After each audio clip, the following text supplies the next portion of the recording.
In today's thrift store challenge, we are headed off to Target to look at the Studio McGee line to get loads of inspiration, as well as the McGee & Co website.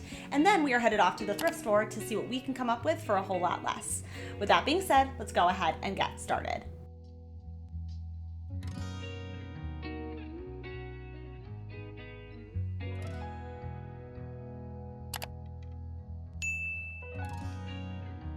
An area that you can really save a ton of money by shopping secondhand is to shop your lighting at the thrift stores, because even at affordable home decor stores like Target, you're going to be spending at least $40, $50, $60 on just a basic table lamp. Most recently at the Hartville thrift shop, I found this really beautiful tinted kind of pleated table lamp base. So I did need to find a shade, but luckily I had this one in my stash from something that I previously found at the Goodwill bins. Just combine the two pieces together. It's not a perfect match, but given the fact that this lamp in total only cost me $5, I think it looks pretty good on a budget. Contrary to table lighting, it's a lot less risky to buy a table lamp because you can kind of test it in the store versus ceiling lighting. You don't necessarily know if it's going to work or not. So I think for me, it just depends on the going in price. So this pendant light was just $3. I initially wanted to buy this like transition kit on Amazon and use a kind of drop pendant over this recessed lighting,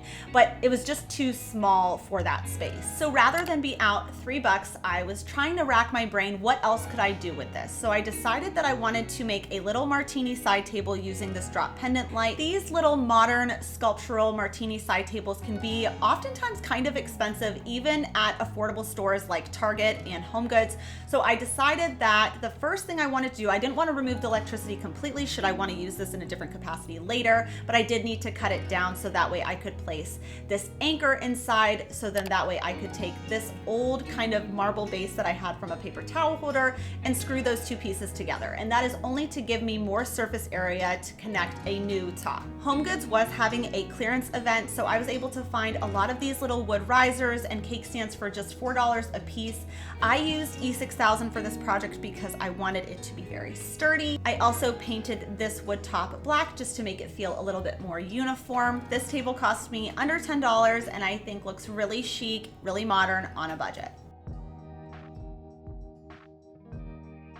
A pattern that I think is both trendy and timeless right now is a checker print pattern, and McGee & Co and Studio McGee by Threshold have done several different variations of a checker print. Sometimes it's a little bit more tonal, sometimes it's a little bit more high contrast, but this is definitely something, as I said, a timeless pattern. So timeless that Studio McGee even did an entire blog post about checker printed floors and how it really is a timeless option. But of course, not all of us are ready to kind of rip up our floors, but we can still incorporate this look on a smaller scale. So I found this marble chessboard. None of the pieces were included, but this was just $8, which I thought was a pretty fair price point. The only thing I really wanted to do to this was add some handles just to make it feel more like a tray versus just a chessboard. The thrift store that you really want to go to if you're in the middle of like major home improvement projects, like changing hardware, adding different countertops, changing out a vanity. In my experience, the Habitat for Humanity Restore is the best for like those kind of home improvement projects.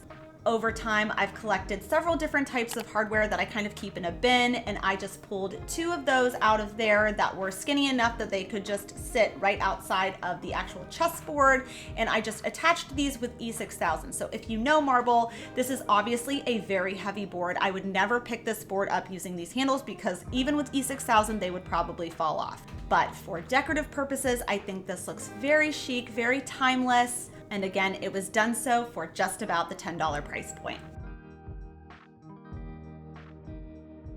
Another kind of timeless material will of course always be marble. I think that that's just one of those kind of classic pieces. You buy it once and you have it in your home for years to come. Sourcing marble can be a bit tricky at the thrift store. If you're not having a ton of luck, I would say try HomeGoods because they do have a lot of really nice marble options that are really affordable. One thing I had wanted for Easter were these marble eggs, and I was going to buy these, but $68 just seemed like a ton of money for seasonal decor. For the last last few months now, I've kept my eyes out at the antique mall and then at the thrift stores, and actually at the Harkle thrift shop, they had a tier tray filled with different colored marble eggs. So I grabbed the two that were of course the most neutral, and I needed a bowl to put them in that felt really modern. So I couldn't find like an iron bowl like what I had in my mind. So I decided I was going to grab all of these World Market plates because, as you can see, they're kind of like rippled and they're imperfect, for lack of a better word. So if you ever want to spray paint something to make it look more like iron, you just want to use a combination of matte black spray paint and a multi-textured spray paint. And as you can see, it kind of gives it this more modern iron-like look. I wanted to add something else inside this bowl, either like Spanish moss or something to make it feel a little bit softer. So if you guys have any suggestions, leave me a comment down below. So with the remainder of those World Market plates, I actually had thrifted this tier tray almost 2 years ago now. I actually had thrifted it for my daughter's birthday party, and it had been in her room ever since. We put like her hair accessories, but now that I found these World Market plates that match my cabinet color basically perfectly, I decided I was just going to place these on here and place some just smaller scale food items like garlic, avocados, whatever we kind of have on hand, just to display them in a really beautiful way. I did use Barkeeper's Friend to kind of remove some of the scratches. You guys actually taught me that, and it does work really well. And this is how it turned out. Again, I think that this is just a good use for some aesthetic storage in the kitchen.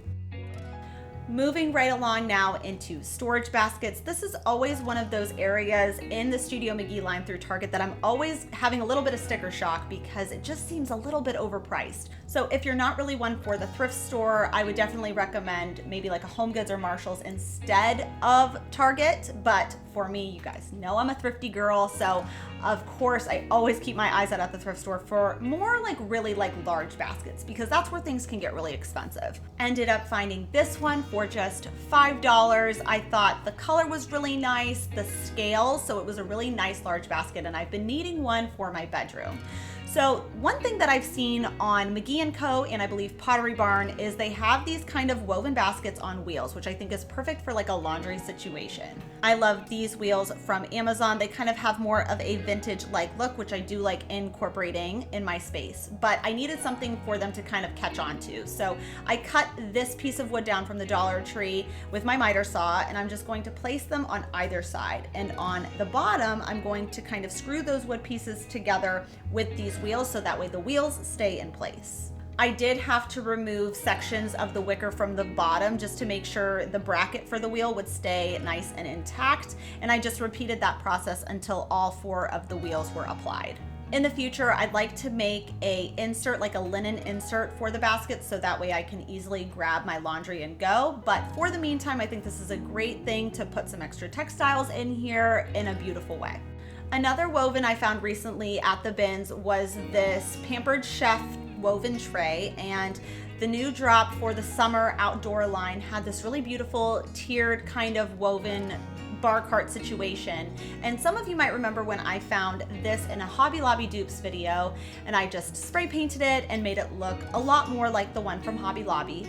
But I thought it might be nice to repurpose this for outside. So I'm actually going to move the tray to the bottom part, and I'm going to use the woven tray for the top. Spray painting both the woven tray and the bottom metal tray, and again, a matte black spray paint just to kind of unify everything, and then sealing it. I think this is going to be a nice way to kind of add a more modern touch to our outdoor space.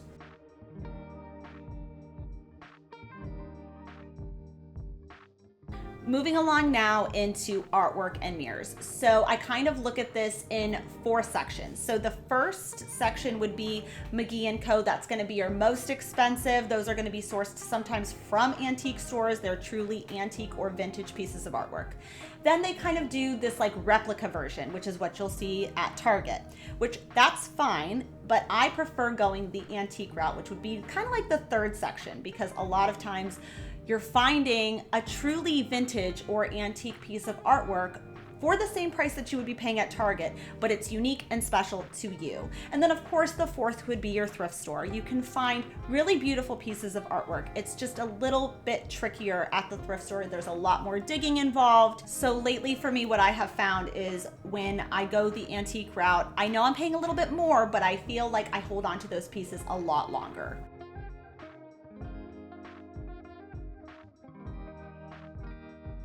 Last but not least, I want to talk about textiles. So everyone has kind of, I think, a different threshold for what they feel comfortable with. So for me personally, I will buy from the thrift store if I feel like I can launder it extremely well. So I found this king size blanket, which is very hard to come by actually at the thrift store, and it was just $5 originally from the Target line. Just again, launder it, wash it really well, dry it really well, and it is good as new.